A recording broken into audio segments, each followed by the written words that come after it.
अगर आपके रिलेशनशिप में कोई तीसरा इंसान आ जाए तो ये 3 बातें आपने ज़रूर समझ लेनी है।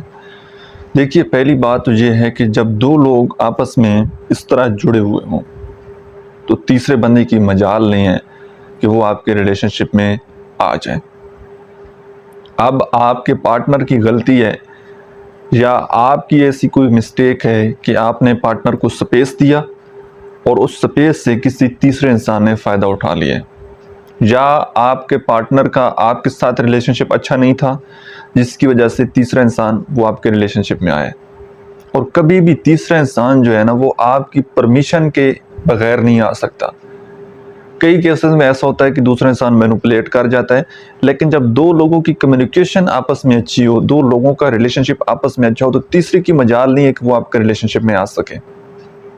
अब आपने तीसरे इंसान की तरफ नहीं जाना कि मैंने उसको मारना है, उसको ये करना है, उसको समझाना है। नो। पंजाबी की एक मिसाल बनी हुई है कि अगर अपनी मुर्गी अच्छी हो तो वो किसी दूसरे के घर में अंडा क्यों देगी। जब आपका पार्टनर अच्छा होगा तो कोई तीसरा इंसान वो क्यों आएगा। पार्टनर की परमिशन होती है तो वो दूसरा इंसान इन्वॉल्व होता है ना, कि वो ज़बरदस्ती गन पॉइंट पर तो नहीं बातचीत करता। गन पॉइंट पर तो उसने नहीं रिलेशनशिप रखा हुआ है। इसका मतलब है कि कहीं ना कहीं आपके पार्टनर के अंदर भी उसकी तरफ कुछ रग़बत है ना। सही है। तो अब आपने ये बात एनालिसिस करने की कोशिश करनी है कि मसला कहाँ पर है। आपने ये देखना है कि क्या मेरी गलती है, मैं पार्टनर को टाइम नहीं दे रहा, मेरा पार्टनर के साथ रवैया ठीक नहीं है, मैं अपने पार्टनर की फिजिकली फाइनेंशियली नीड नहीं पूरी कर रहा, कोई गैप तो है ना। आपने ये बात समझनी है और डीपली इस बात, कोई भी रिएक्शन, कोई भी डिसीजन लेने से पहले आपने थोड़ा सा रुकना है। गैप कहाँ पर है, उस गैप को फिर फिल करने की कोशिश करनी है। फाइनेंशियली अगर है उसको फुल करने की कोशिश करनी है, फिजिकली है, पार्टनर को आप टाइम नहीं दे पाते इस वजह से है, आपने ये बात एनालिसिस करनी है। जब ये बात आपको समझ में आ जाए, फिर आपने अपने पार्टनर के साथ कम्युनिकेट करना है, बातचीत करनी है। ठीक है, फेस टू फेस उसको बात समझानी है। उसकी जो मर्जी है, जो पार्टनर की विश है, उससे पूछना है कि आपकी मेरे से क्या एक्सपेक्टेशन है, और उसको अपनी एक्सपेक्टेशन बतानी है और उसको बोलना है कि मैं रिलेशनशिप को ठीक करना चाहता हूँ। इस थर्ड पर्सन को हमारे रिलेशनशिप में नहीं होना चाहिए। जब आप लोग अपनी कम्युनिकेशन बेहतर करेंगे, अपने पार्टनर के साथ बैठकर कम्युनिकेट करेंगे, पार्टनर की बात को सुनेंगे, पार्टनर को अपनी बात सुनाएंगे, तो कम्युनिकेशन से आपका मसला हल हो जाना है। और जब आप अपने पार्टनर की तमाम ज़रूरियात पूरी कर रहे हो, आपने कोई स्पेस ना छोड़ा हो और आपने कम्युनिकेट भी किया हो पार्टनर के साथ, और पार्टनर ने आपके साथ प्रॉमिस भी किया हो कि मैंने उसको छोड़ देना है, उसके साथ बातचीत ख़त्म कर देनी है, फिर भी ख़त्म ना हो रही हो, फिर आपने उसकी पीछे की बात को समझना है कि क्या दूसरे इंसान ने कोई पार्टनर को मैनिपुलेट इस तरह तो नहीं कर लिया कि ये उससे जान छुड़ाना इसका मुश्किल हो गया है।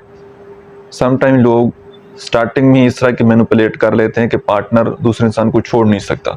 तो फिर आपने अपने पार्टनर को इमोशनली सपोर्ट करनी है और प्रोफेशनली भी आपने पार्टनर को हेल्प दिलवानी है। जब आपको ये बात समझ लग जाए कि ये उसकी तरफ से है, मेरा पार्टनर जो है वो मैनिपुलेट हो रहा है, फिर तो मसले का हल हो सकता है। लेकिन जब मसला ये हो कि पार्टनर खुद जो है वो उसकी तरफ अट्रैक्ट हो, खुद ही उसकी जान ना छोड़ रहा हो, फिर यहाँ पर जो है आपकी बाउंड्रीज ही आपको काम आनी है, जो कि रिलेशनशिप में स्टार्टिंग में होती हैं कि कोई भी पर्सन वो हमारे रिलेशनशिप में इन्वॉल्व नहीं होगा। अगर आपने जो बाउंड्रीज क्रॉस की तो फिर डेफिनेटली मुझे कोई एक्शन लेना पड़ेगा। फिर आपको फैसला करना चाहिए कि अब मुझे क्या करना है। किसी भी लिहाज से अब आपने उस चीज़ को मैनेज करना है। अगर पार्टनर आपके साथ खुश नहीं है, उसके साथ खुश है, अब ये चीज़ें ना पर्सन टू पर्सन वेरी करती हैं। आपके रिलेशनशिप के ऊपर डिपेंड करता है कि आपका रिलेशनशिप कैसा है, एज अ फ्रेंड है, एज अ हस्बैंड वाइफ है, या मतलब किस लिहाज से आपका रिलेशनशिप चल रहा है। तो अगर तो फ्रेंडशिप है, अभी तक आपका ऑफिशियल रिलेशनशिप नहीं बना और पार्टनर की रग़बत किसी और की तरफ हो गई है, आपने हर तरह से एनालिसिस किया है, हर तरह से कम्युनिकेट कर लिया है, तो फिर उसको समझाना, जो उसके पीछे पड़ना उसको छोड़ दें, फिर ये उसकी चॉइस है। लेकिन जब ऑफिशियल रिलेशनशिप बन जाए तो फिर डेफिनेटली आपको एक्शन लेना चाहिए, आपको फैसला करना चाहिए कि अब मुझे यहाँ पर क्या करना है। ठीक है, पहले बात प्यार मोहब्बत से समझाएं, फिर गुस्से से, फिर जो है वो तीसरा ऑप्शन हमारे पास होता है। बात समझ आ रही है। तो कभी भी तीसरा इंसान जो है अपने रिलेशनशिप में इन्वॉल्व ना होने दीजिएगा, क्योंकि ये तीसरा इंसान ऐसा होता है कि आप दोनों का ताल्लुक बेशक ना टूटे, लेकिन आप दोनों के इतने वो खिलाफ कर देते हैं एक दूसरे के कि आप दोनों में एक बहुत ज़्यादा गैप आ जाता है।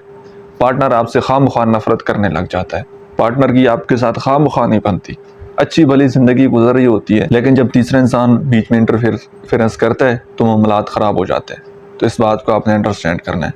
अगर आप मेरे साथ अपना मसला डिस्कस करना चाहते हैं 1 to 1, तो दिए गए व्हाट्सएप नंबर पर आप कांटेक्ट कर सकते हैं, बायो में नंबर दिया गया है, तो आप पेड प्राइवेट सेशन ले सकते हैं जिसमें पर्सनली मैं आपको गाइड करूँगा इंशाल्लाह। Thank you.